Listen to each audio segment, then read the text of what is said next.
الرجيم بسم الله الرحمن الرحيم إنا أرسلنا نوحا إلى قومه أن أنذر قومك من قبل أن يأتيهم عذاب أليم قال يا قوم إني لكم نذير مبين أن يعبدوا الله واتقوه وأطيعون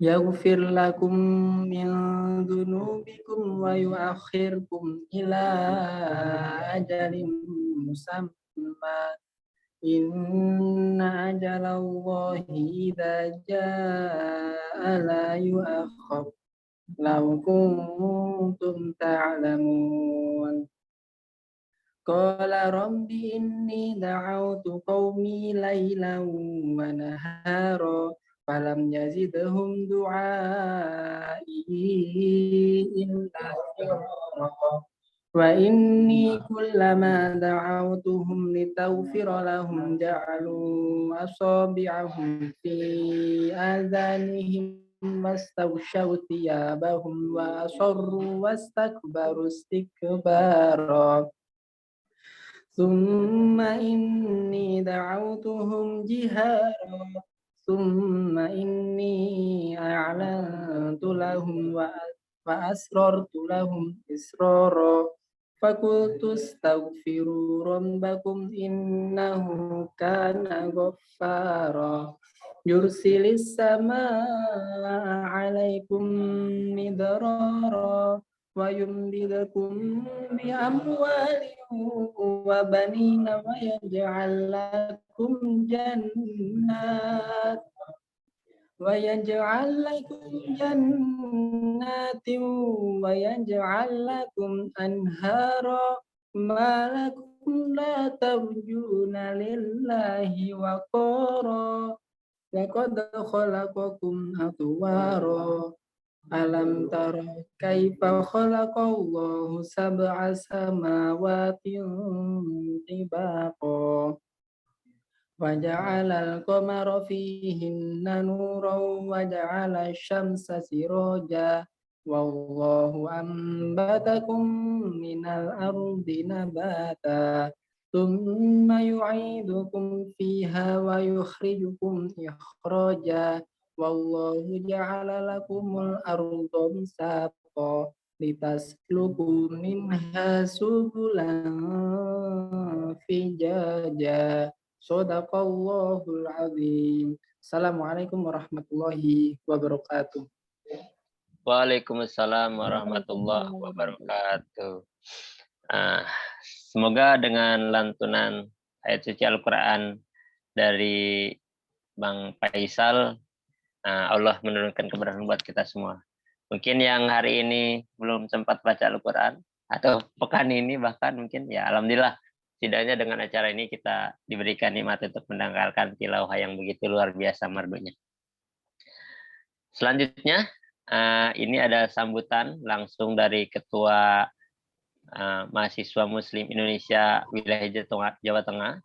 Mungkin kalau acaranya semalam ya tidak cancel itu, ini Pak Ketum ini berhalangan hadir. Termasuk yang pembaca, yang Bapak itu berhalangan hadir. Tapi mungkin ini skenario Allah ya. Jadi kedua orang luar biasa ini bisa hadir dan berkontribusi langsung pada acara malam hari ini. Mungkin tidak elok saya panjang lebar, Pak Ketum sudah siap. Assalamualaikum. Waalaikumsalam warahmatullahi wabarakatuh. Oke, ini ketua kami wilayah Jawa Tengah, namanya Mas Lutfi Al-Hakim, ya. Oke, ya. Baik, mungkin langsung saja, Mas, dipersilahkan. Baik, yang saya hormati Mas Rizky Mulyantara ya. Kalau di Jawa Mulyantoro, Mas ya. Mas Rizky Mulyantara. Serta seluruh hadirin ya, panitia yang menyelenggarakan agenda webinar ini. Yang pertama tentunya patut kita bersyukur pada Allah Subhanahu wa taala, banyak sekali nikmat yang Allah berikan kepada kita semuanya. Salah satu kenikmatan itu adalah nikmat kesehatan, ya kan, nikmat kesempatan, serta nikmat-nikmat yang lain yang tentunya kita tidak bisa menghitung nikmat yang besar karena saking banyaknya nikmat yang diberikan Allah Subhanahu wa taala pada kita. Shalawat serta salam senantiasa kita curahkan kepada junjungan kita Nabi Muhammad SAW, kepada keluarganya, sahabatnya, serta kaumnya yang senantiasa istiqomah di jalan beliau. Semoga kita termasuk umat Nabi Muhammad yang setia sampai akhir hayat, sehingga nanti kelak mendapatkan syafaat di yaumul kiamah. Para hadirin, peserta webinar yang senantiasa dirahmati oleh Allah, yang pertama perlu kami sampaikan bahwa kami Jawa Tengah salah satu program ya yang kemudian dulu waktu awal-awal saya menyampaikan ya jadi ketua umum adalah kami Jawa Tengah ini menjadi ruang inkubasi bagi seluruh kader secara khusus maupun pemuda secara umum. Inkubasi untuk meningkatkan potensi, inkubasi untuk mengembangkan potensi, dan ruang inkubasi untuk bagaimana agar potensi benar-benar maksimal bisa tergerakkan. Nah, banyak sekali ya saya kira yang berhimpun dalam Kesatuan Aksi Mahasiswa Muslim Indonesia ini memiliki potensi yang berbeda-beda. Ada yang potensi kecenderungannya ada di dunia politik.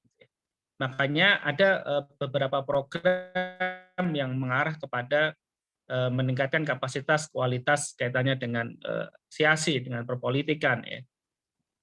Kemudian ada juga yang punya potensi di bidang pendidikan. Kami Jawa Tengah juga teman-teman yang konsen di dunia pendidikan. Atau yang termasuk dalam hal ini ada bagaimana kami ini juga ingin mewadahi ya teman-teman kecenderungan potensi di dunia bisnis gitu ya. Karena visi kami ke depan ini kan mencetak pemimpin ya, mencetak pemimpin. Pemimpin-pemimpin hari ini gitu ya, tren politik hari ini kok nampaknya ya, tidak ada orang yang tidak punya uang. Lihat saja ya, kos politik yang luar biasa besar ya. Artinya ini butuh support dari berbagai kader ketika nanti ada yang di antara kalian pengen jadi pemimpin gitu ya dalam dunia politik.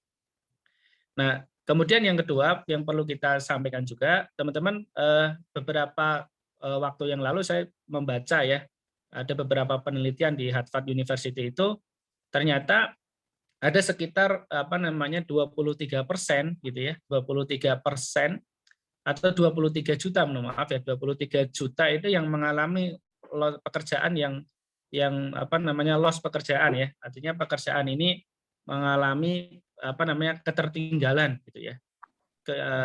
Ditinggalkan dan juga bahkan tidak eksis lagi, ada 27 juta pekerjaan.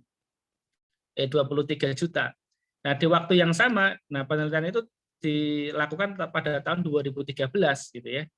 Dan penelitian itu mereka mentargetkan sampai tahun 2030 gitu. Di waktu yang sama gitu ya, di penelitian itu disampaikan juga ada sekitar 47 juta ya pekerjaan baru yang nanti akan hadir. Nah, salah satu pekerjaannya gitu ya, atau lebih banyak ya pekerjaan itu rata-rata lebih memanfaatkan dunia digital marketing ya, atau kemudian dunia teknologi informasi. Makanya teman-teman sekalian, di era disruption seperti ini, kalau kita ketertinggalan dalam konteks teknologi informasi, ya ini kita akan benar-benar tertinggalan ya dalam semua sisi ya, dalam semua bidang ya, termasuk apalagi dalam konteks UMKM, dalam konteks bisnis itu ya. Kalau kita lihat sekarang ini kan jumlah penduduk ini sekitar berapa ya? 277 juta ya kalau nggak salah ya. 277 juta populasi di Indonesia. Nah, data yang saya baca itu ada sekitar 208 juta jiwa gitu ya yang menggunakan internet gitu ya. Artinya hampir 77% ya dari total populasi penduduk itu masyarakat Indonesia menggunakan internet.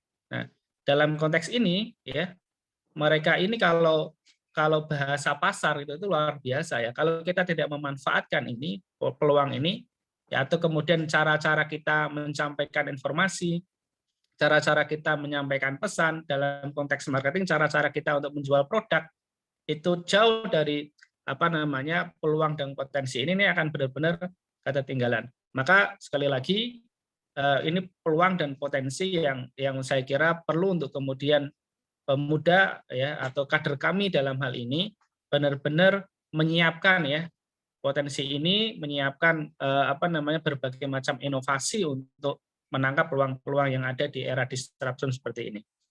Mungkin saya kira itu ya sambutan dari saya, dan akan banyak hal yang nanti akan kita dapatkan dari Mas Rizky yang begitu luar biasa pengalaman, dan juga beliau juga sekaligus CEO ya di dunia digital marketing. Ini akan sangat bermanfaat bagi kita semuanya, memanfaatkan momentum hari-hari ini bagaimana potensi atau peluang digital marketing itu begitu luar biasa luasnya. Terima kasih, semoga bermanfaat. Kurang lebihnya mohon maaf. Assalamualaikum warahmatullahi wabarakatuh. Waalaikumsalam warahmatullahi wabarakatuh. Baik, terima kasih banyak Mas Lutfi Al-Hakim, Ketum PW Jateng, yang sudah memberikan arahannya, gambaran tentang digital ke depan itu akan sangat luar biasa. Maka kita harus siap untuk dan mempersiapkan dunia ke depan. Baik, terima kasih. Langsung mungkin kita akan masuk ke acara inti pada malam hari ini, yaitu tentang meningkatkan kapasitas keilmuan kita, belajar tentang digital marketing. Baik, saya bacakan dulu CV-nya ya, gitu kan, karena sedikit perkenalan yang disampaikan moderator, nanti lebih jauhnya mungkin akan disampaikan, atau ada yang kurang, ada yang salah, nanti akan langsung direvisi oleh langsung pembicaranya. Baik, di layar sudah disampaikan juga, saya akan membacakan. Beliau adalah Direktur Utama dari PT Solusi Tiket Digital, beliau juga di Google Business Group Indonesia, beliau juga praktisi digital marketing, dan sekaligus founder komunitas UKM Jateng. Dan banyak skill yang sering beliau sharekan di kelas-kelasnya, yaitu digital marketing, business development, social media management, Google My Business, dan Google Ads. Ini portofolio beliau luar biasa. Beliau di Unilever Indonesia 2020 sampai sekarang, yaitu kerjasama tentang program kerjasama Unilever Indonesia dengan Mata Hati Consulting untuk menyelenggarakan program pelatihan berkelanjutan bagi calon karyawan Purna Unilever Indonesia di bidang bisnis dan digital marketing. Beliau juga di Gojek Wirausaha tahun 2019 sampai sekarang, program kerjasama Gojek dengan beberapa kementerian untuk menyelenggarakan workshop digital marketing di berbagai kota mulai tahun 2019 dengan total peserta lebih dari 2.000 UKM. Lanjut di Bank Indonesia, beliau juga tahun 2019 sampai sekarang, yaitu program pemberdayaan UKM melalui pelatihan digital marketing di Provinsi Jawa Tengah dan Papua dengan total peserta lebih dari 1.000 UKM. Ada di Sporapar, Jawa Tengah 2018 sampai sekarang. Ada di Dinkop UKM Jateng 2017 sampai sekarang, dan masih banyak lagi. Kalau saya bacakan semua portofolio beliau, mungkin nanti waktu pemateri hanya 10 menit atau bahkan 5 menit ya. Jadi sisanya masih banyak, Kementerian Luar Negeri, Kementerian Desa RI, Politron, di kampus-kampus swasta maupun negeri dari dulu sampai sekarang. Baik, mungkin itu sedikit perkenalan dari moderator tentang pembicara kita pada malam hari ini. Dan sudah hadir di tengah-tengah kita Mas Rizky Mulyantara. Kalau saya sebagai juniornya di kampus itu panggilnya Mas Aan. Assalamualaikum Mas. Waalaikumsalam warahmatullahi wabarakatuh. Gimana kabarnya, Dang? Wah, alhamdulillah, Mas. Ini senior yang membuat bangga junior-juniornya. Sekaligus malu mungkin ya, minder kalau lihat foto beliau tuh, aduh, aku masih gini-gini aja gitu kan. Enggak lah, itu berkat pertolongan Allah SWT. Cuma jalan aja kita. Siap, Mas. Semoga tertular lah ya ilmunya, juga kesuksesannya kepada junior-juniornya dan semua peserta. Mungkin itu aja, Mas Rizky, perkenalan dari saya, sambutan persiapannya. Mungkin selanjutnya saya serahkan ke Mas Rizky, waktu dan tempat saya persilahkan. Terima kasih, Mas. Monggo. Siap. Terima kasih. Waalaikumsalam. Assalamualaikum warahmatullahi wabarakatuh. Assalamualaikum warahmatullahi wabarakatuh. Terima kasih teman-teman dari kami Jawa Tengah ya. Ada Mas Lutfi tadi luar biasa, masih muda, ini cocok jadi ketua, emang spiritnya luar biasa.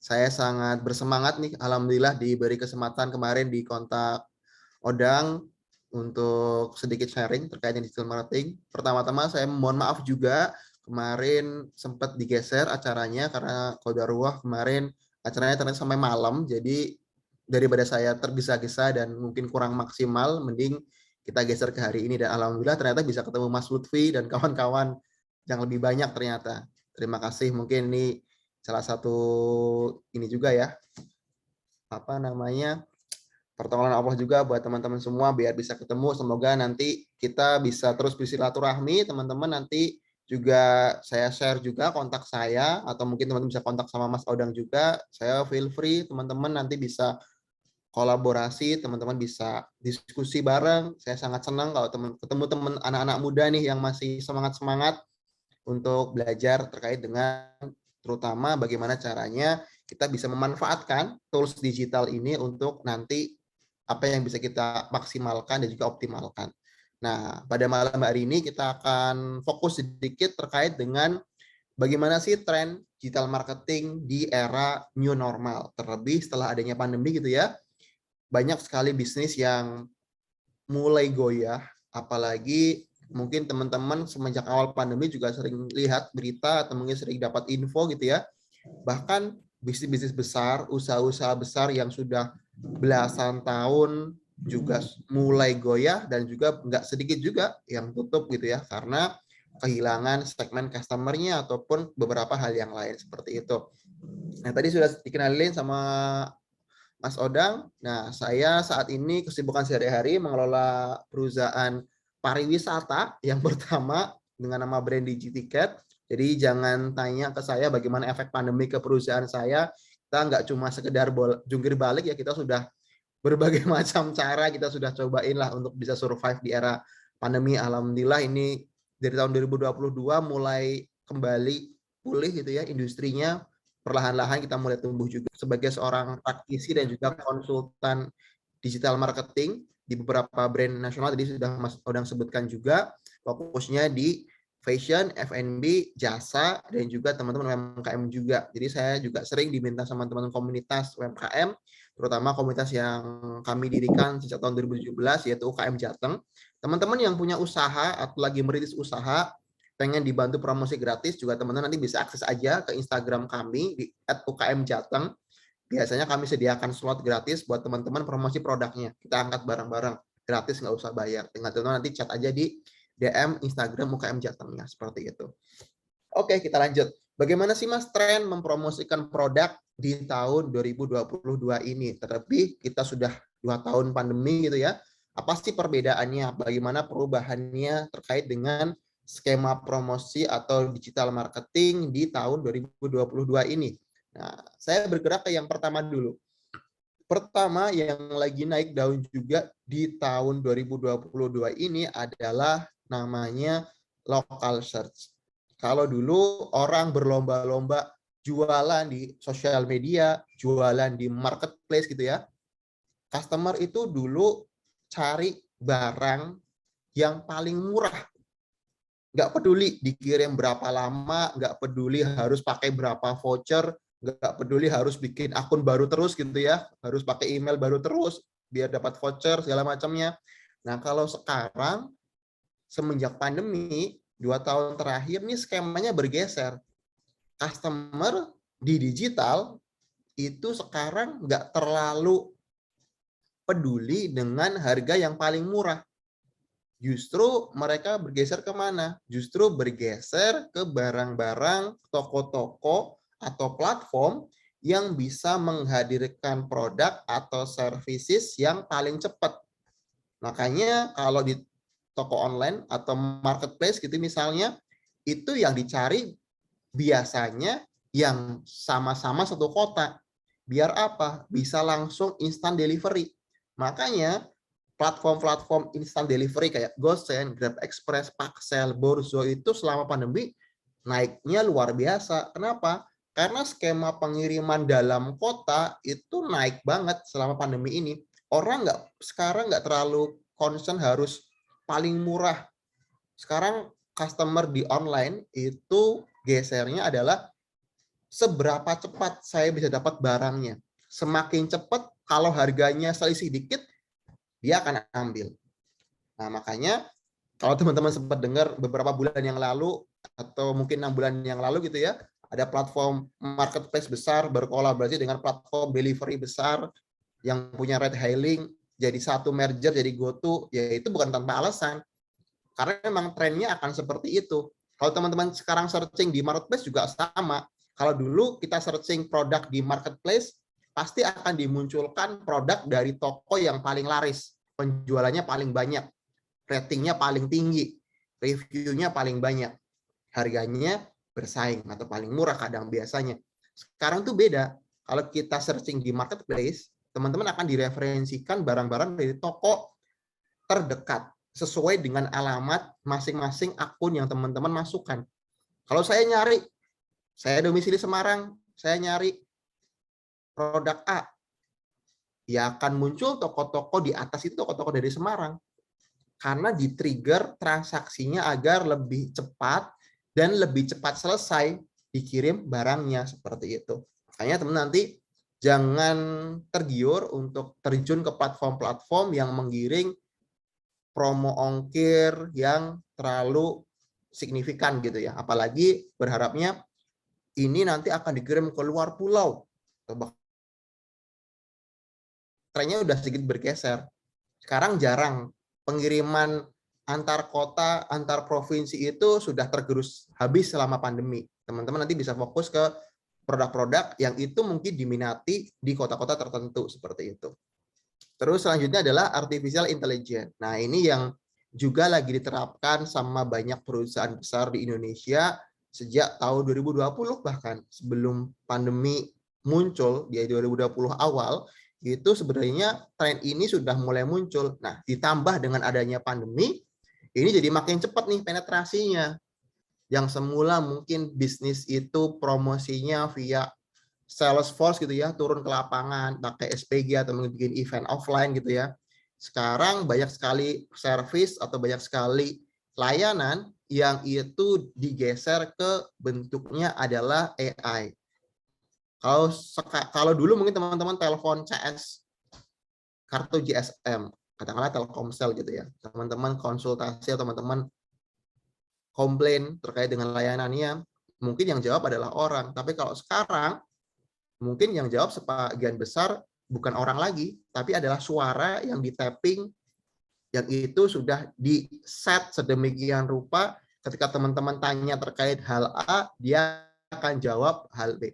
Terkait hal C, dia akan jawab hal D. Ini juga yang mulai bergeser ke layanan perbankan.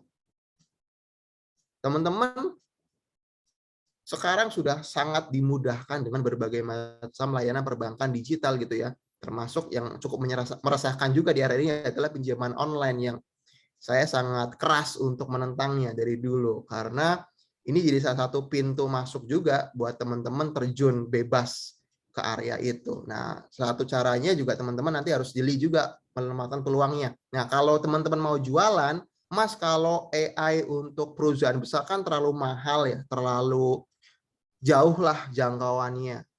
Gimana kalau kita jualan produk? Nah, uniknya sekarang banyak platform gratis dari berbagai macam startup besar yang menyediakan namanya visual search. Jadi tren pencarian sekarang mulai bergeser juga, orang tuh nyari barang nggak ngetik, tapi dia pointing kameranya ke barang tersebut. Jadi kalau teman-teman pakai Google Lens dari Google gratis, teman-teman bisa cobain tuh. Coba cari barang-barang yang ada mereknya, misalnya madu atau apa sekelilingnya gitu ya. Misal minuman atau apa, coba teman-teman pointing, di situ dia sudah bisa recognize ini minuman merek apa dan bisa dibeli di mana. Nah, itu juga sudah mulai bergeser. Kalau di luar negeri sudah sangat familiar hal seperti ini. Orang tuh kalau mau tanya, itu jamnya beli di mana? Tinggal di scan aja pakai kamera. Udah tahu tuh itu jamnya beli di mana linknya, bisa beli di mana, segala macamnya seperti itu. Lanjut, Yang ketiga adalah interaktif konten. Nah, ini yang juga banyak bermunculan di era pandemi juga. Kalau sebelumnya konten di sosial media atau di platform digital itu sifatnya satu arah kebanyakan. Hanya slideshow, hanya nonton video gitu ya. Tapi selama pandemi ini, interaktif konten ini mulai naik daun juga. Konten-konten teman-teman juga sering lihat juga ya di story atau mungkin di berbagai macam postingan di sosial media gitu ya. Ada banyak konten-konten yang men-trigger orang untuk berinteraksi. Pilih kiri atau kanan, tarik dari kiri atau kanan, tanya, minta followersnya untuk tanya, minta followersnya untuk jawab sesuatu gitu ya. Nah, ini konten-konten yang sifatnya interaktif. Teman-teman ketika bikin kampanye atau campaign gitu ya, bisa juga teman-teman menghadirkannya menjadi visual yang interaktif. Contohnya kayak punya Kompas. Yang teman nanti bisa coba cross check. Lumayan, dia bisa membungkus satu informasi yang sedikit dimasukkan unsur gamification-nya. Jadi orang tuh nggak cuma sekedar scroll aja, tapi dia bisa pilih, oh klik ini segala macamnya, nanti keluarnya apa segala macamnya kayak gitu. Jadi bikin konten yang itu orang bisa terlibat di dalamnya. Kalau dia putusin kiri, hasilnya apa? Kalau dia putusin kanan, hasilnya apa? Kayak gitu. Terus selanjutnya yang banyak digunakan juga selama pandemi adalah namanya user generated content atau UGC. Nah, UGC ini adalah skema kampanye yang melibatkan orang awam, baik itu followersnya atau mungkin audiens baru yang baru melihat kampanyenya untuk ikut terlibat ke dalam kampanye marketing tersebut. Kalau dulu orang sering bilangnya bikin giveaway, gitu ya. Sediain hadiah uang, sediain hadiah barang, posting di sosial media, giveaway. Caranya gimana? Caranya komen, like, share postingannya gitu misalnya. Kalau sekarang trennya bergeser ke brand-brand ini berlomba-lomba membuat kampanye digital agar semakin banyak orang yang ikut terlibat di dalam kampanyenya. Nggak cuma sekedar like, nggak cuma sekedar komen, atau merepost konten yang sama, tapi mereka mendorong followersnya, mendorong orang-orang yang melihat kampanyenya untuk ikutan bikin konten yang serupa. Makanya challenge atau tantangan selama pandemi ini silih berganti, nggak berhenti-berhenti. Challenge A, challenge B, challenge C gitu ya.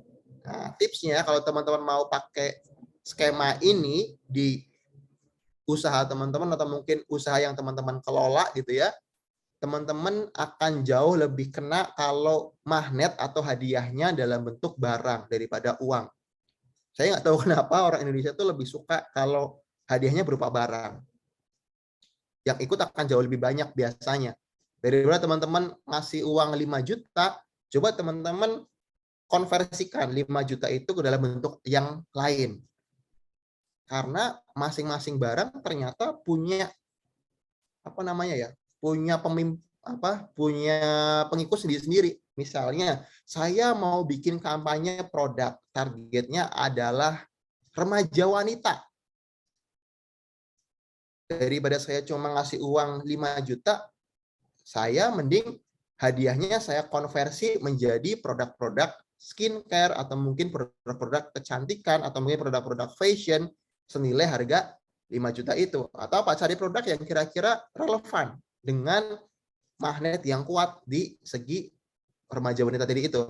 Sesuaikan dengan target market teman-teman semua. Kira-kira kalau target marketnya laki-laki, usia 25 tahun ke atas, apa yang kira-kira mereka idam-idamkan? Ternyata bukan motor, ternyata bukan mobil. Hadiah seperti PS5, Nintendo Switch gitu ya. Hadiah-hadiah mainan-mainan yang harusnya dimainkan anak kecil ternyata juga sangat tertarik orang-orang usia 25 tahun terutama pria ke atas untuk memilikinya. Makanya teman-teman tentukan aja targetnya. Kira-kira mau target rentan usia berapa, jenis kelamin apa, dan cari tuh barang-barang yang kira-kira bagi usia tersebut atau bagi target market tersebut itu dianggap menarik untuk dikejar seperti itu. Yang terakhir sebelum kita masuk ke praktek adalah omni channel marketing, di mana omni channel ini adalah menggabungkan antara platform offline dengan platform online. Jadi saling mendukung. Kalau teman-teman mungkin beberapa tahun terakhir saya lihat ada toko kelontong yang ada tulisannya Mitra Bukalapak, Mitra Tokopedia gitu ya. Atau bahkan sekarang teman-teman di sekitar rumahnya sering lihat ada poster Tokopedia di mana-mana, di gerai apa ada poster lagi, bahkan di pet shop atau tempat orang jualan makan hewan segala macamnya ada tuh tulisannya Tokopedia-nya atau tulisannya Bukalapaknya gitu misalnya. Nah, apa sih maksudnya? Kenapa kok mereka mau mengeluarkan cost yang begitu besar, ngasih banner, ngasih umbul-umbul, ngasih mungkin poster ke toko-toko offline? Fungsinya agar brandingnya juga ikut keangkat secara offline juga. Dan juga nggak cuma sekedar masang poster, nggak cuma sekedar masang banner, ketika si toko tersebut sudah bergabung dengan mitra platformnya, layanannya juga ikut ditambah. Contoh simpel, kalau dulu toko kelontong paling jualannya sembako, snack-snack, kebutuhan rumah tangga di sekitarnya. Setelah bergabung dengan mitra-mitra platform kayak Bukalapak atau Tokopedia, ternyata layanannya semakin bertambah. Bisa jualan pulsa juga, bisa bayar listrik juga, bisa bayar pajak PBB juga misalnya, dan segala macam, beli tiket pesawat, beli tiket kereta, itu semua layanannya yang semula mungkin harus didaftarkan satu-satu. Saya mau jadi agen tiket pesawat harus daftar sendiri, saya mau jadi agen tiket kereta harus daftar sendiri. Tapi dengan skema mitra omnichannel tadi itu, layanan digital yang semula hanya ada di platform itu didekatkan ke daerah-daerah yang mungkin konsumennya itu nggak semuanya melek digital. Contohnya kayak mungkin di daerah-daerah di pedesaan gitu ya, orang beli tiket kereta itu mungkin nggak pakai aplikasi KAI atau mungkin nggak pakai aplikasi online, dia mungkin lebih familiar datang ke Alfamart atau mungkin datang ke warung atau mungkin datang ke tadi itu ke channel-channel penjualannya tiket gitu ya, biasanya di desa-desa atau di daerah-daerah untuk beli tiket. Nah, ini yang dihadirkan sama si mitra platformnya. Nggak cuman servis atau layanannya yang bertambah, tapi juga beberapa daerah juga mengcover inventorinya, belanjanya. Mitra Bukalapak punya 1000 warung kelontong mitra misalnya. Mereka nggak cuma menghadirkan 1000 layanan baru ke 1000 warung itu, tapi juga mereka menawarkan 1000 warung kelontong yang mungkin setiap minggu harus beli barang sembako atau mungkin beli produk di toko grosir atau toko yang lebih besar. Mereka tawarkan layanan serupa seperti layaknya Alfamart atau Indomart. Ketika stoknya habis, mereka nggak perlu belanja. Cukup order aja dari aplikasi, order dari sistem, nanti ada pengiriman yang mengirim langsung ke toko-tokonya. Nah, jadi ini udah dua sisi nih. Penjualannya ditambahkan juga, inventorinya juga ikut ditambahkan. Jadi semuanya mereka ingin gabungkan jadi satu omni channel yang itu saling terhubung seperti itu. Nah, terbaru yang mungkin akan masuk ke Indonesia agak telat dibanding dengan negara-negara yang lain adalah social commerce. Kalau dulu teman-teman lihat produk di Instagram atau Facebook atau di YouTube itu misalnya ada iklan, ketika teman-teman mau order, teman-teman harus lempar ke marketplace, lempar ke websitenya si produk tersebut gitu ya, keluar dari aplikasi lah intinya. Kalau sekarang teman-teman bisa langsung check out dari platform sosial medianya langsung. Nah, ini saya bisa menafsirkan Instagram kecolongan dari TikTok.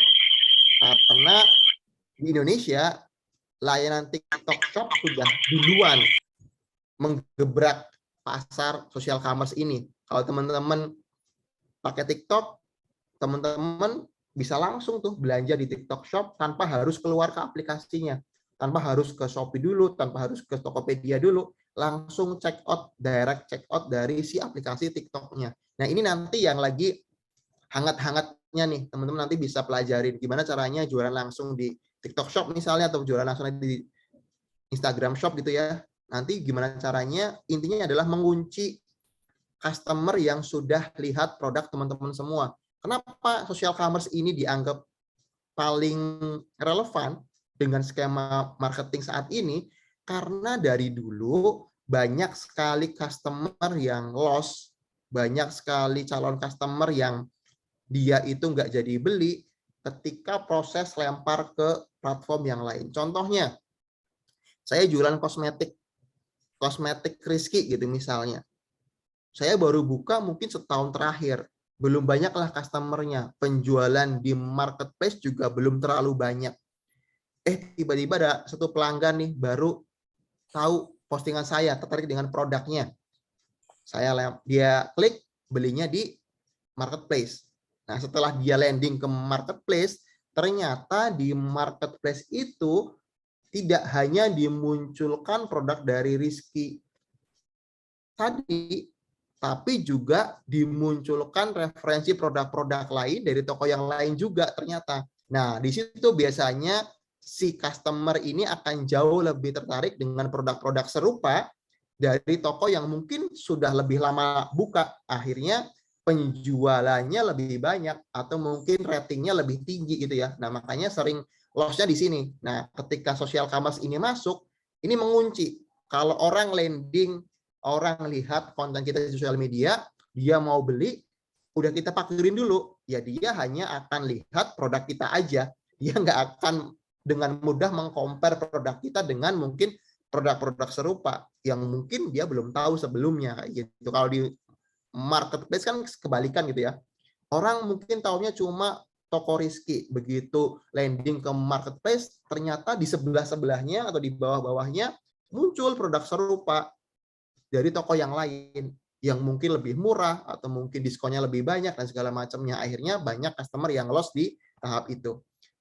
Oke, setelah kita tahu apa beberapa update terbaru terkait dengan tren digital marketingnya, apa aja sih Mas kira-kira skill yang dibutuhkan agar kita juga bisa up to date untuk bersaing di era digital ini? Pertama adalah skill digital strategis, yang kedua adalah social media strategis, yang ketiga content writer, yang keempat adalah paid ad specialist. Kita masuk ke yang pertama.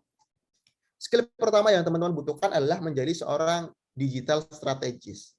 Di sini skill yang paling penting bagi teman-teman yang nanti akan terjun di dunia marketing, terlebih adalah marketing digital, teman-teman harus biasa bikin plan funneling marketing seperti ini.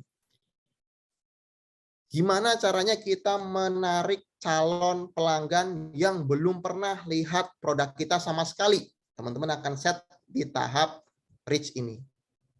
Bagaimana skema marketing kita bisa menjangkau orang-orang yang sebelumnya nggak tahu produk kita ataupun brand kita. Baru turun ke bawahnya.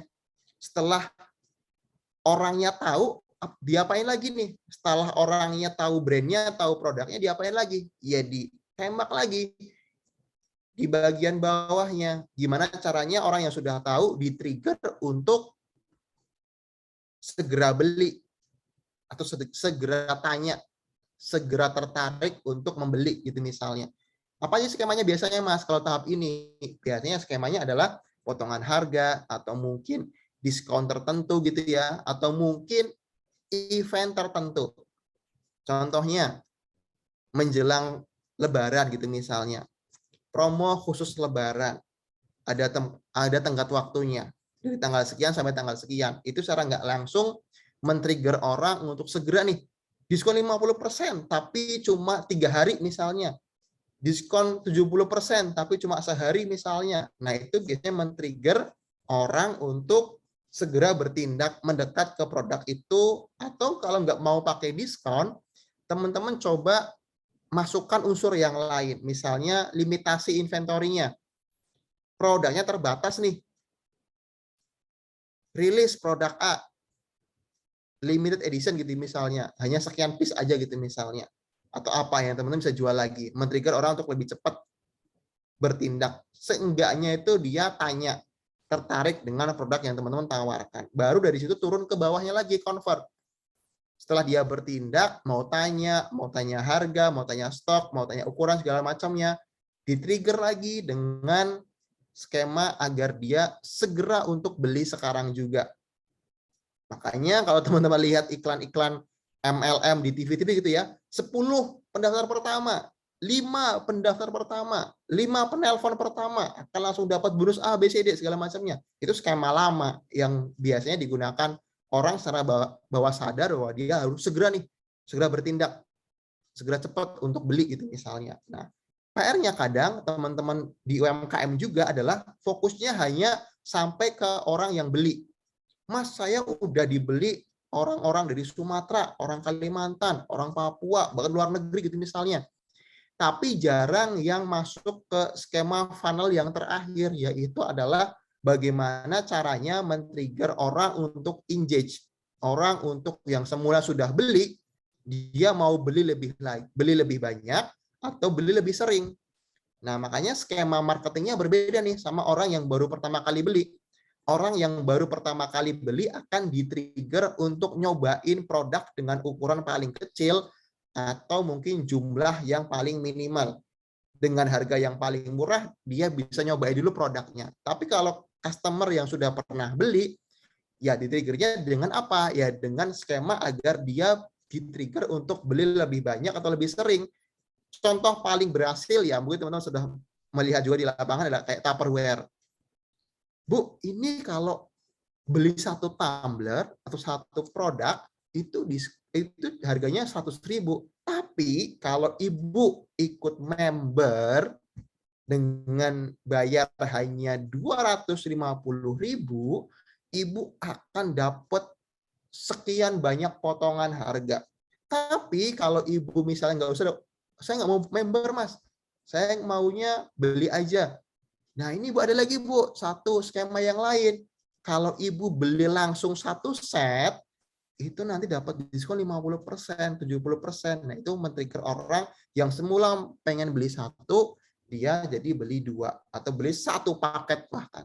Nah itu yang akan mengkonversi yang semula cuma beli 1 piece, cuma beli 1 porsi, dia di-trigger untuk beli lebih banyak. Termasuk juga makanan. Teman-teman juga mungkin sering dapat ininya skema promosinya juga. Sang semula mungkin cuma beli 1 menu, tiba-tiba kok, wah ini dapat diskon 30%, dapat diskon 40%, dapat diskon 50%, kalau minimal pembeliannya sekian. Nah, makanya teman-teman di-trigger untuk, nambah lagi deh, biar dapat diskon gitu.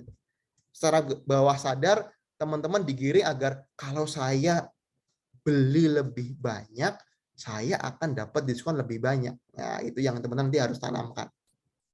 Lanjut, yang kedua adalah sosial media strategis. Nah, ini juga biasanya digunakan oleh banyak brand, UMKM, atau bahkan perusahaan untuk mencitrakan si produk ataupun brand perusahaannya.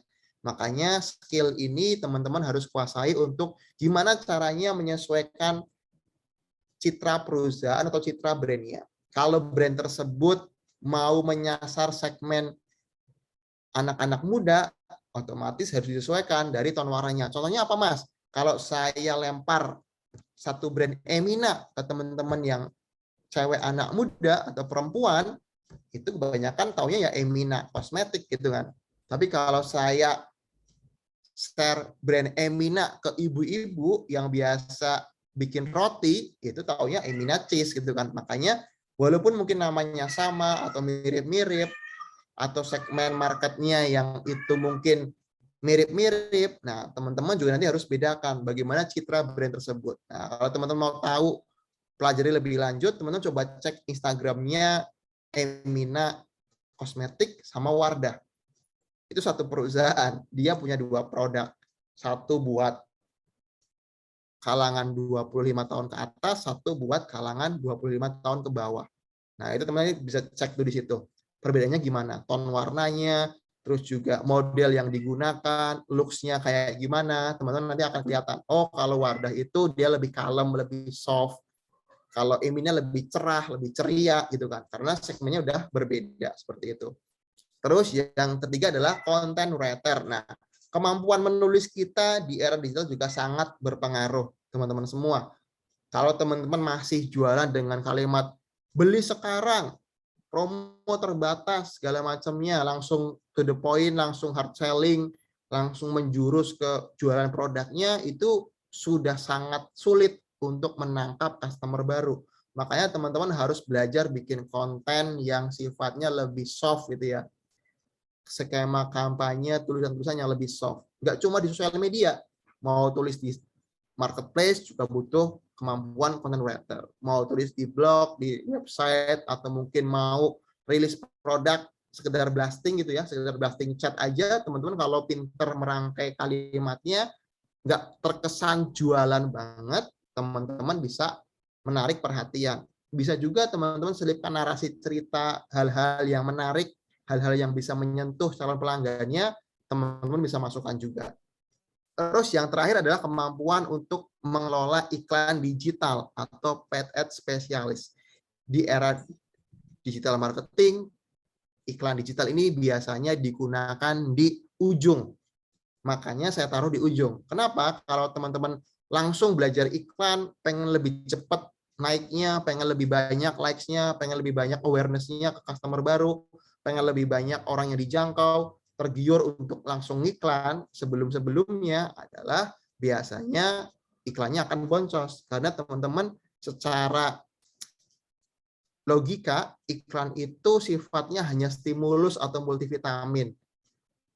Nah, multivitamin atau stimulus hanya akan bekerja bermanfaat ke orang-orang yang sudah lumayan sehat.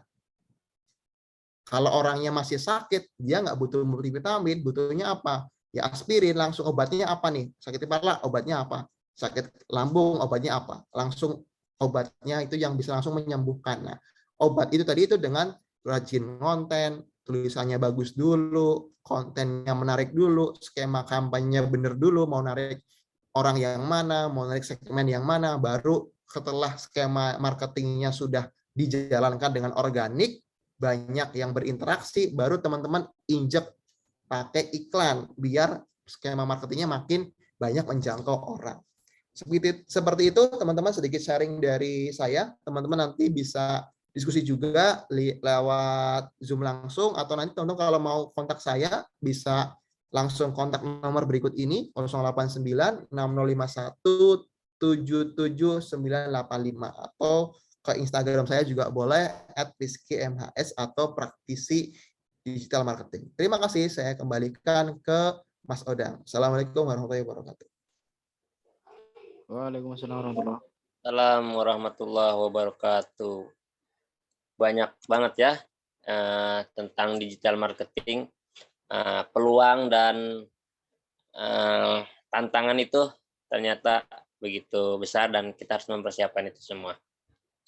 Tadi sudah dijelaskan tentang banyak hal tentang digital marketing, dan sekarang mungkin saya buka, mungkin ada yang bertanya, silahkan langsung open mic nih, atau raise hand, atau langsung di chat, ditulis di chat, nanti saya bacakan. Begitu. Berarti untuk sambil nunggu pertanyaan, Mas Rizky. Siap. Ya, berarti nih masih banyak materi atau tools yang harus dipelajari nih di digital marketing secara umumnya. Apa? Betul Mas Odang, karena ya ini mungkin persepsi yang kadang hadir di masyarakat adalah digital marketing ini sebagai jalan pintas agar produknya cepat laris gitu ya. Padahal enggak juga. Ini ya teman-teman perlu bertahap juga belajarnya. Makanya tadi saya cuma membuka aja, teman-teman nanti harus belajar ngapain. Nanti beberapa set mungkin materi atau mungkin hal-hal yang teman-teman harus pelajari lebih lanjut. Tadi itu contohnya belajar gimana jadi sosial media strategis, belajar ngelola sosial medianya, belajar ngelola kampanye digitalnya, sampai nanti endingnya belajar gimana caranya iklan di beberapa platform digital kayak Google Ads atau mungkin Instagram Ads dan kawan-kawannya, seperti itu. Kalau misalkan kita ngadain acara kelas gitu tuh itu berapa pertemuan atau berapa hari untuk kita menguasain digital marketing dari nol sampai bisa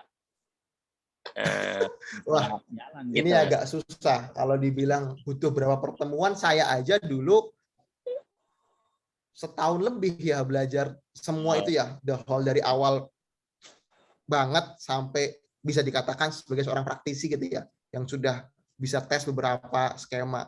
Cuman memang tergantung teman-teman punya waktunya berapa hari, karena sebenarnya bisa diambil beberapa poin-poin atau materi-materi yang teman-teman butuhin dulu. Misalnya, Mas, saya mau fokus jualan produk di toko online, misalnya di marketplace.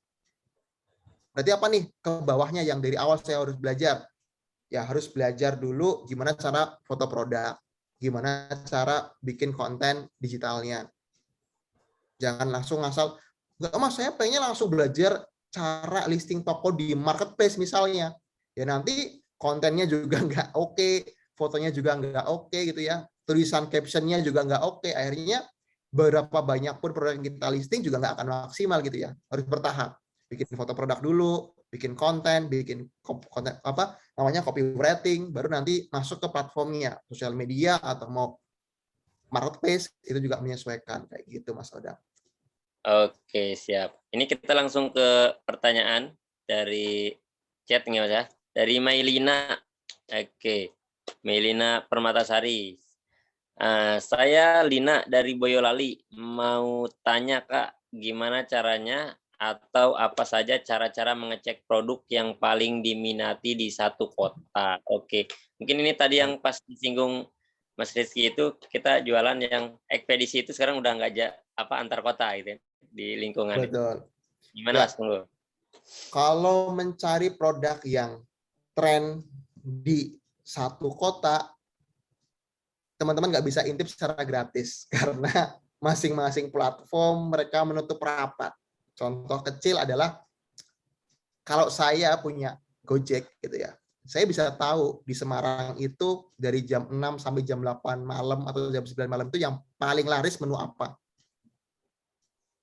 Yang mahal itu bukan nilai transaksinya, yang mahal informasinya. Oh, ternyata di kota Semarang dari jam 6 sampai jam 9 malam itu yang paling laris nasi goreng. Nasi goreng yang harga berapa? Nah, itu jadi info lain. Nasi goreng apa? Babat, ayam, telur, sosis, apa-apa. Nah, kalau saya jadi Gojek, saya tahu tuh. Saya ternyata setelah saya lihat datanya, transaksinya, ternyata yang paling laris adalah nasi goreng babat dengan harga 15.000 sampai 20.000. Informasi itu kalau cuma sekedar informasi nggak bermanfaat, tapi kalau dieksekusi sangat bernilai harganya. Contohnya, saya udah tahu dari kayak gitu. Oh, Semarang paling banyak laris tuh nasi goreng babat 15.000 sampai 20.000. Saya bilang ke Odang, Dang, mau nggak invest ke saya 10 miliar? Apa Mas jaminannya? Saya punya platform nih. Dari jam 6 malam sampai jam 9 malam, itu saya tahu yang paling laris di kota ini, omset orang jualan nasi goreng dari jam 6 sampai jam 8 malam, itu sampai 1 miliar per hari. Misalnya. Mau nggak gabung ke tempat kami? Nggak langsung diturunin semua, enggak. Caranya halus banget. Terus gimana caranya biar saya bisa untung? Kamu, Odang nanti suruh tetangganya atau suruh temannya bikin usaha nasi goreng. Nasi goreng AA, nasi goreng Dede, nasi goreng Teteh, atau siapalah terserah namanya nasi gorengnya. Fokus nasi goreng babat. Harganya berapa? 15 sampai 20.000. Kalau syukur-syukur bisa harga paling rendah 15.000. Terus nanti ketika sudah masuk ke platform saya, diapain? Ya, nanti kita angkat. Kita kasih label khusus. Kita naikin posisinya. Sehingga ketika ada orang Semarang yang nyari makanan dari jam 6 sampai jam 9 malam, mau nyarinya martabak, mau nyarinya ayam, akan diarahkan buat beli nasi goreng. Dan itu ketika orang nyari nasi goreng, yang muncul paling atas punya nasi goreng Mas Odang. Itu yang sangat berharga. Nah, data itu bisa kita intip di mana? Ya di platform-platform itu tadi, Mbak. Kalau Mbak mau jualan makanan, Mbak cari aja. Jam 8 malam di kota Mbak coba pesan. Mau di platform A, platform B, coba intip. Yang paling laris, posisi atasnya siapa-siapa. Nanti ketahuan tuh. Oh, ternyata di Boyolali, jam 6 sampai jam 9 malam, itu yang paling laris itu jahe susu misalnya, atau minuman, atau apa, atau penyet. Nah, Mbak intip tuh, oh ternyata di sini orang sukanya makanan ini nih. Nah, di marketplace juga sama, teman-teman bisa intip juga. Kalau teman-teman tadi kuncinya itu pintar mengolah informasi. Kalau cuma sekedar melihat, mengamati, nggak dieksekusi, ya nggak berarti apa-apa. Jadi kalau teman-teman jeli, informasinya dapat, teman-teman eksekusi, teman-teman akan dapat kuenya. Gitu. Semoga bisa menjawab.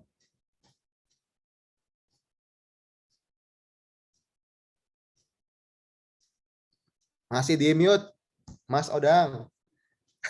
Oh, gini. Sorry nggak fokus Mas. Ya Allah, kurang vitamin C.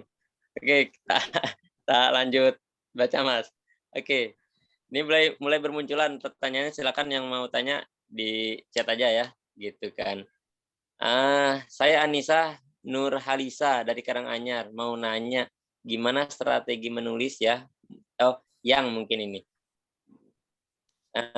Bagaimana strategi menulis yang menjurus copywriting dengan baik karena saya sendiri bisa desain dan video walaupun masih simple. Oke, gitu Mas. Ya, kuncinya kalau copywriting untuk marketing gitu ya, atau untuk menjual produk adalah sekarang orang itu nggak suka diiklanin. Makanya kalau teman-teman lihat kampanye produk-produk mau dimanapun, mau di TV, mau di digital, itu sekarang lebih halus. Kalau dulu orang jualan deterjen, pasti ngakunya paling bersih, paling wangi, nomor 1, top brand gitu misalnya. Itu skema tahun 90-an. Kalau sekarang apa? Berani kotor itu baik. Karena kalau kotor harus dicuci gitu kan. Jadi kayak gitu-gitu, skema-skema kalimat-kalimat yang menjurus secara halus, paling enak, paling renyah, paling gurih, enggak kayak gitu. Cari kalimat itu kayak berani kotor itu baik, karena judulnya deterjen, rinso gitu misalnya. Ya karena kalau orang kotor pasti akan dicuci gitu misalnya. Apalagi teman-teman cari senyum Indonesia, senyum Pepsodent itu misalnya. Apalagi teman-teman cari beberapa kalimat, beberapa kata-kata yang bisa dirangkai yang secara eksplisit mengarahkan orang untuk bertindak sesuatu, tapi nanti efeknya dia akan pakai produk teman-teman semua. Jadi sekarang itu udah nggak zamannya lagi meluncing produk atau menawarkan produk dengan kalimat iklan paling laris, paling enak, paling pedas, paling gurih, itu nggak kayak gitu.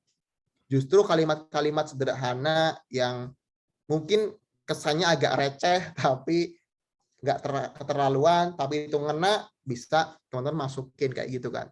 Kayak sekarang ya contohnya kalau lebih teman-teman mau lihat di sekitarnya yang paling masif adalah brand-brand kopi gitu kan. Semenjak dulu kopi, filosofi kopi naik daun, filmnya naik, hampir semua coffee shop ikut-ikutan. Bikin kalimat-kalimat bijak, bikin kalimat-kalimat bagus gitu kan untuk jualan coffee shop-nya gitu misalnya. Nah, itu juga teman-teman bisa cari tahu kira-kira apa nih brand tertentu atau mungkin produk saya itu cocoknya pakai kalimat apa yang lebih halus, yang lebih soft. Bisa juga kontennya diisi dengan informasi. Misalnya, saya jualan bakso sapi. Dibanding saya bilang, belilah bakso sapi Rizky, kayak gini, kayak gini, kayak gitu. Yang mending kita kasih info. Pentingnya protein hewani untuk mencegah stunting pada anak usia dini. Kita giring agar anak-anak usia dini itu mengkonsumsi protein. Nah, baru di situ kita infoin tuh bagaimana bahaya stuntingnya, bagaimana angka stunting di Indonesia, berapa persen, bagaimana cara mencegahnya, opsinya apa? Masukin bakso sapinya gitu misalnya, atau apa produk yang lain gitu misalnya, protein hewaninya masuk, ayam atau apa kayak gitu. Kesehatan apalagi? Kalau kesehatan tuh udah banyak banget caranya. Industri ketakutan kalau orang boleh bilang. Bahaya kanker, bahaya ini, bahaya itu kan sakit-sakit yang orang mengerikan gitu kan misalnya. Nah, itu teman-teman bisa gunain juga buat ikut mengangkat brandnya secara halus. Jadi nggak langsung hard selling, nggak langsung mengklaim sepihak gitu ya. Saya paling bersih, saya paling jago, saya paling enak, saya paling pedas, segala macamnya. Begitu, Mbak. Semoga bisa menjawab. Nah, gitu ya. Jadi ada masalah dulu. Misalnya Anda kurang bahagia, Anda gampang stres, maka belilah ikan di toko Sarjana Ikan. Nah, Ya. masih masuk. Diperhalus lagi. sambil promosi dikit lah ya. Oke, kita lanjut ke pertanyaan selanjutnya. Ini dari Atifah Fajar Rahmadang. Oh, Rahmadani. Nggak mungkin nih Ramadang. Atifah Fajar Rahmadani. Oke. Dari Sukoharjo, izin bertanya dalam mengistiqomahkan mengkonsep ide dalam pembangunan bisnis itu bagaimana ya Kak? Terkadang kalau lagi down, bingung cara untuk membangkitkan diri. Hehe, tanda tanya, emot ketawa. Dan dalam bisnis online itu yang paling penting personal branding atau produk branding ya Kak? Terima kasih. Oke, personal branding atau produk branding. Monggo Mas. Pertanyaan yang bagus dari Mbak Atifah. Saya jawab yang kedua dulu. Kalau dalam bisnis itu yang penting itu personal branding atau produk branding. Tergantung teman-teman tujuannya mau kemana nih. Apakah produk tersebut akan selalu ditempelkan dengan diri teman-teman semua, dicitrakan dekat dengan teman-teman semua, menjadi tujuannya, ya berarti yang diutamakan adalah personal branding. Contohnya simpel, misalnya gini, saya punya servis layanan, training digital marketing. Saya pakai skema yang pertama. Saya pengen melekatkan training digital marketing MHS Studio misalnya itu pasti sama Rizky, dekat sama Rizky. Ya berarti yang ditokohkan ya Rizky terus. Siapa yang kayak gini? Mark Plus, Mas Herman Kertajaya gitu yang. Itu dia melekat. Pokoknya kalau orang tahu Mark Plus berarti itu punya Hernawan Kertajaya. Karena selalu ditempelkan. Contoh lagi, kecantikan, MS Glow.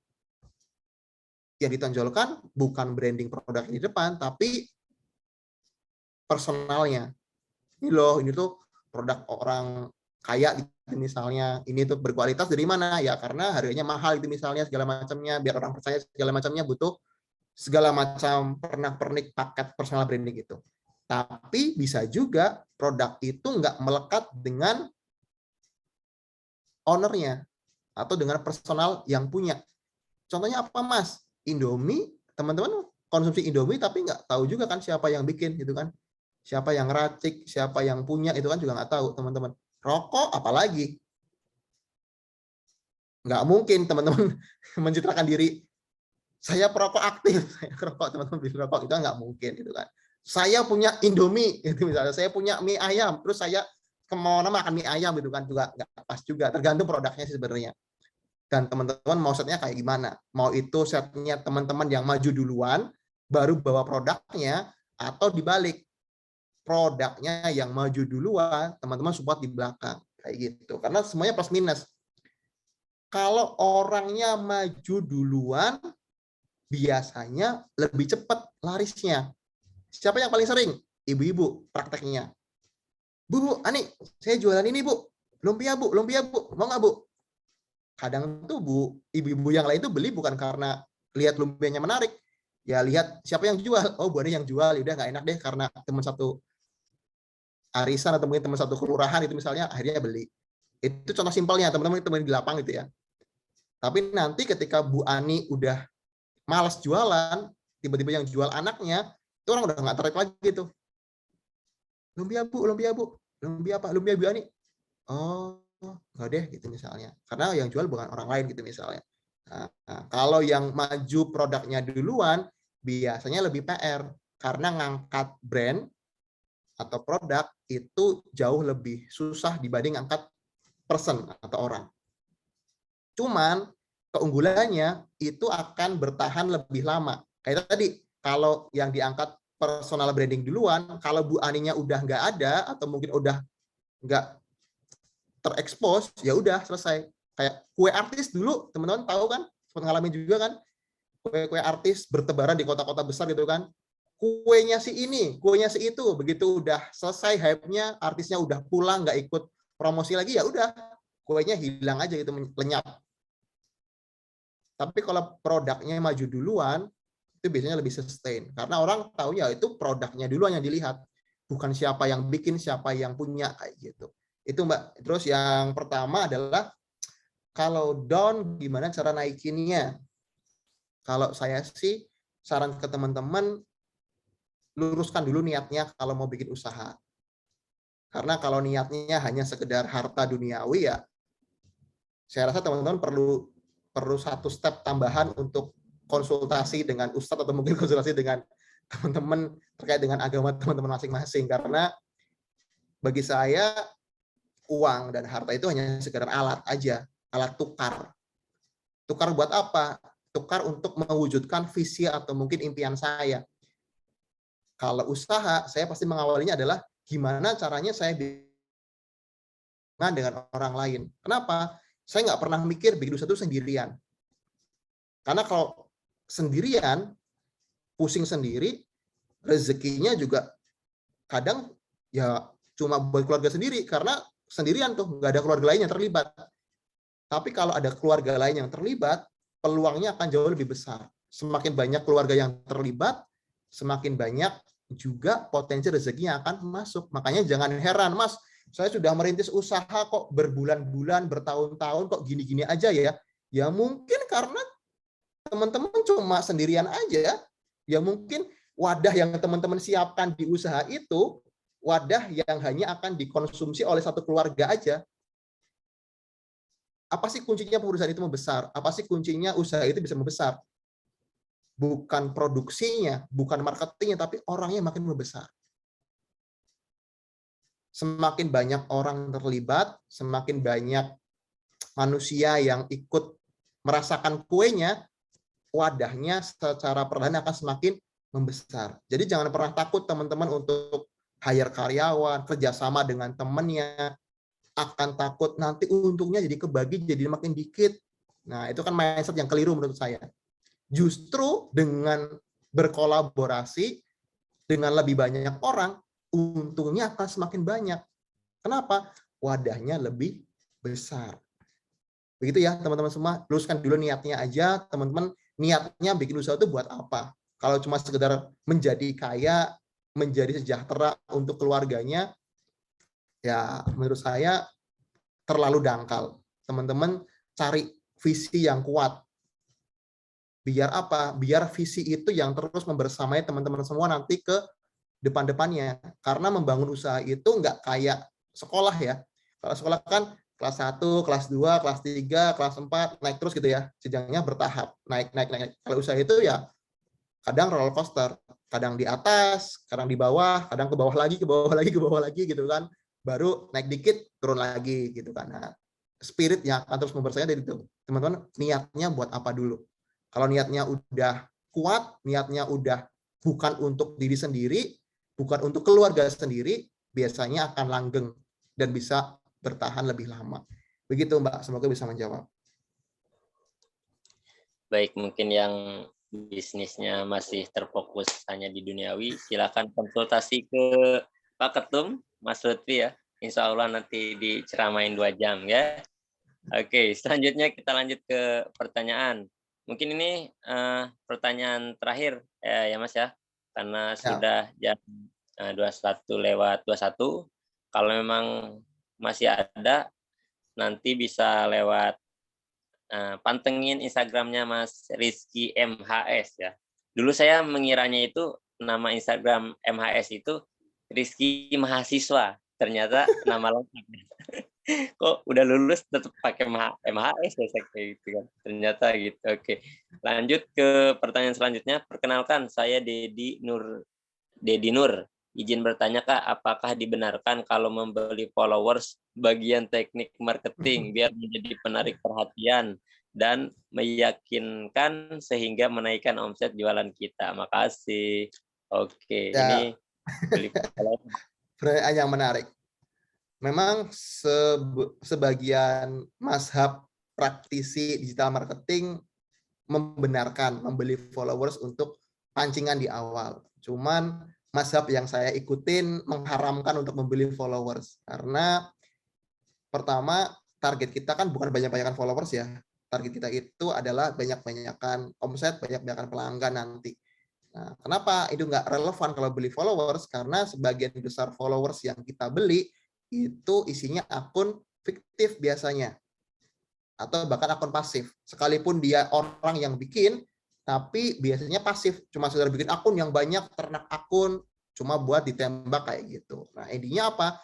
Followersnya nambah, angkanya nambah jumlah followersnya. Tapi closingnya tetap aja stuck di situ. Karena ya mana mungkin akun pasif bisa beli gitu kan, apalagi robot. Mungkin robot bisa beli gitu kan. Nggak mungkin robot bisa transfer gitu kan. Nah, terus yang kedua adalah saya kurang setuju dengan hukumnya.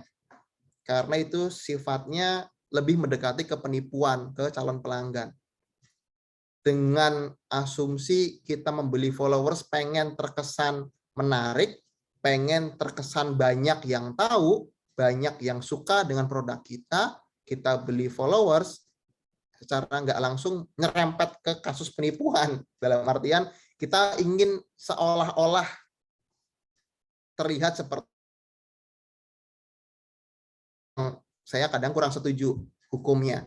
Makanya saya nggak pernah menyarankan teman-teman semuanya, UMKM, teman-teman yang mahasiswa mau baru mulai untuk bikin usaha untuk beli followers. Teman-teman yang paling mendekati, paling kerjasama dengan influencer atau mungkin saling kolaborasi bikin konten bareng gitu ya. Kalau di komunitas kami itu biasanya saya jadiin gini. Misalnya teman-teman di sini ada berapa? 35 orang punya 35 produk berbeda misalnya. Rizky jualan brownies, Mas Lutfi jualan nasi goreng, Odang jualan ikan, ada Mbak Aski jualan apa lagi? Kerudung misalnya. Nah, saya kolaborasi sama Odang, sama Mas Lutfi, sama Mbak Aski untuk bikin konten.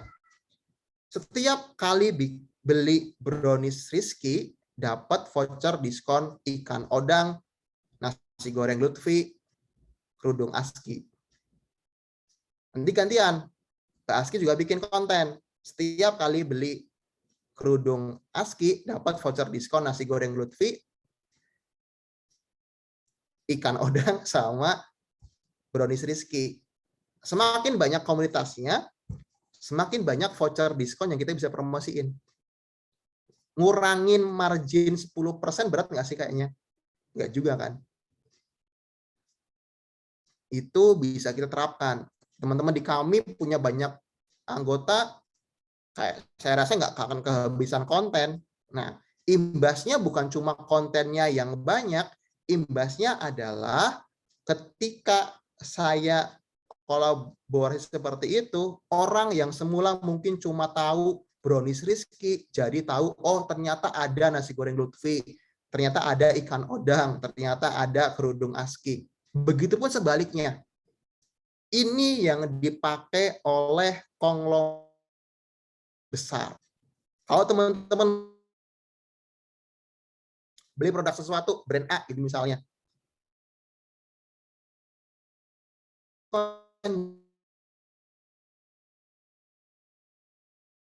padahal AA Club ini nggak cuma fashion nih, ada fashion, ada FN, bioskop, segala macamnya. Di mana teman-teman nanti fokus jualan satu. Teman-teman semua dapat benefitnya nggak cuma satu produk, tapi belasan atau mungkin puluhan produk lain yang teman-teman bisa angkat bareng-bareng seperti itu. Jadi jangan sungkan buat kolaborasi. Kalaupun teman-teman pengen cepat naik, ya mungkin bisa juga kolaborasi dengan akun-akun yang mungkin sudah besar gitu ya. Coba tanya collab konten gimana skemanya. Kalau memang belum mampu untuk bayar paid promote, ya udah cari skema tadi itu yang lain. Kadang juga ada yang sifatnya kayak endorse giveaway gitu misalnya. Jadi kayak satu akun dia bikin giveaway barang A gitu misalnya. Syaratnya apa? Syaratnya nanti dia akan ngelisting sponsornya. 10 sponsor. Nanti sponsornya wajib di-follow atau mungkin wajib di-like gitu misalnya. Itu juga bisa. Cuma kadang kurang relevan juga. Karena yang ikut-ikut giveaway biasanya nggak cuma ikut satu giveaway, ya nggak? Ikut giveaway akun A, dia juga ikut giveaway akun B, akun C, akun Z, segala macamnya. Akhirnya akunnya yang masuk ke teman-teman semua adalah akun-akun yang memang suka giveaway. Jadi pertumbuhannya nggak organik kayak gitu. Gitu sih paling teman-teman semua. Semoga bisa menjawab. Oke, siap. Jadi sudah berjalan penyampaian materi, tanya jawab dan yang lainnya. Dan mungkin ada yang ingin saya sampaikan juga gitu kepada semuanya, kepada Mas Rizky dan Pak Ketum dan semuanya. Jadi kan banyak ya materi-materi digital, khusus yang digital marketing aja ternyata banyak. Kalau saya baca di kelas-kelas Mas Rizky itu ada peluang bisnis, ada Google My Business, ada foto produk, video produk, tip bisnis via website, praktek Google Sheet, Facebook, optimalisasi Facebook, Instagram untuk bisnis, peluang bisnis marketplace, optimalisasi toko online, Google Ads, FB Ads, dan lain-lain. Belum lagi nanti mungkin kalau analisis kanvas, belum lagi tentang fikih bisnis semuanya. Itu kan banyak ya Mas tentang bisnis. Nah mungkin ini sebelum closing dari pembicara kita yang luar biasa, saya ingin menyampaikan untuk seluruh peserta yang di sini. Nanti kan kita sudah ada grup ya, sekitar 70 peserta di sana. Nanti alhamdulillah ini webinar pertama Mas Rizky. Jadi webinar pertama Maret, webinar kedua April, ketiga insya Allah Mei, dan di puncaknya kita akan pertemuan offline. Nah, mudah-mudahan sudah dibuka dengan webinar-webinar, pas offline itu kita akan semakin yakin, semakin mantap bisnisnya, intelektualnya, pemikirannya untuk menjalankan bisnis seperti itu.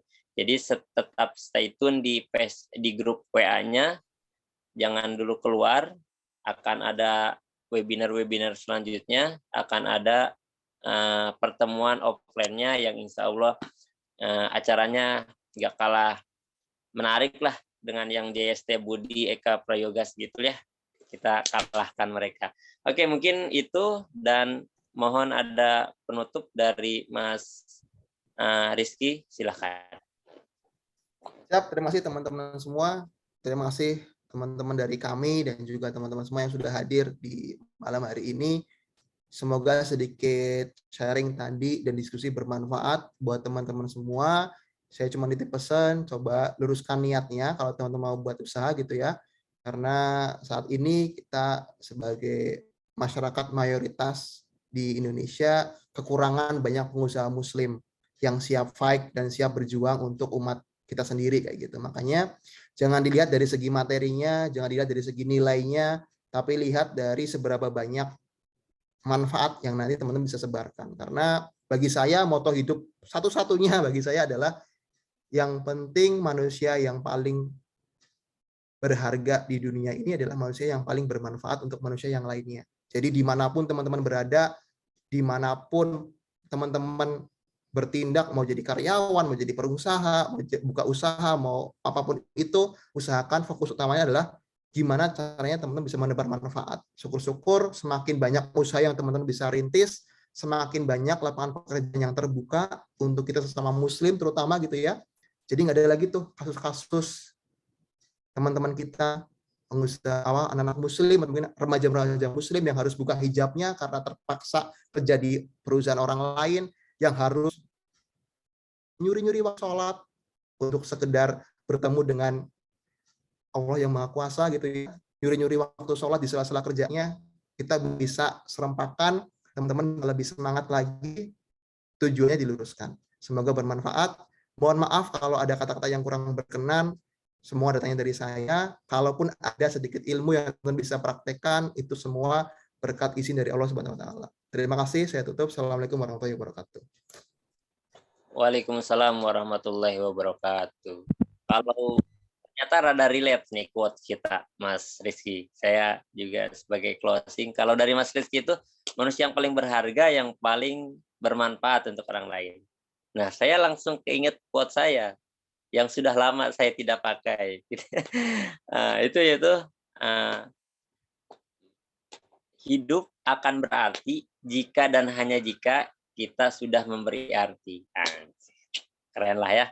Oke, mungkin itu acara kita pada malam hari ini. Terima kasih banyak untuk Mas Rizky. Terima kasih banyak untuk Pak Ketum yang sudah berkenan hadir dari awal sampai akhir.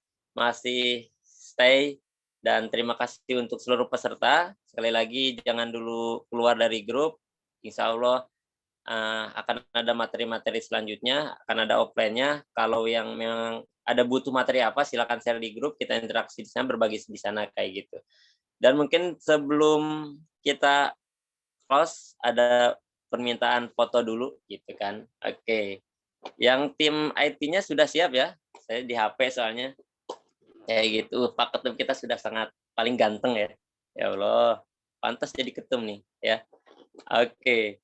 Kita hitung ya, saya hitung sampai tim IT-nya udah siap ya. Kalau belum siap, terus nanti tidak ada dokumentasi, siap dikeluarkan dari jabatannya. Oke, kita hitung 1, 2, 3. Oke, sekarang tangannya angka 2 dulu. 1, 2, 3. Sekarang karena ini sedang ke-24, berarti angka 4. Bentar. Oh, bentar. Hampir dipecat ini. Oke, Ya, siap? ya. 1, 2, 3. Oke, sudah? Sudah. Sudah. Mungkin sebelum kita tutup, ada closing statement dari Pak Ketum? Adakah? Cukup, Oh, Dang. cukup. Oke, siap ya. Sudah cukup berarti dari Coach Antum tadi. Ya, akhirnya ada artinya juga jadi moderator di sini. Oke, jangan kapok, jangan ini kalau ada kekurangan ya kita perbaikin bareng-bareng untuk seluruh peserta dan seluruh panitia. Sekali lagi terima kasih untuk Bang Rizky, Mas Ketum dan seluruh panitia dan peserta. Semangat terus. Cukup dari saya. Sekian. Assalamualaikum warahmatullahi wabarakatuh. Waalaikumsalam Assalamualaikum warahmatullahi wabarakatuh. Terima kasih Mas Rizky. Terima kasih. Sama-sama. Terima kasih Mas Rizky. Yang mau live silahkan live keluar ya. Saya jadi yang terakhir aja. Yang belum gabung silahkan chat admin ya. Belum gabung grup WA. Mungkin tadi taunya tiba-tiba diajak teman atau apa. Silahkan chat admin. Ada di chat kayaknya itu. Chat Zoom. Adminnya mana nih? Ya pokoknya gitulah. Tuh ada nomornya 0856 4283 885. 0856 4248 3885. Oke, sekian. Monggo. Live ya. Lapar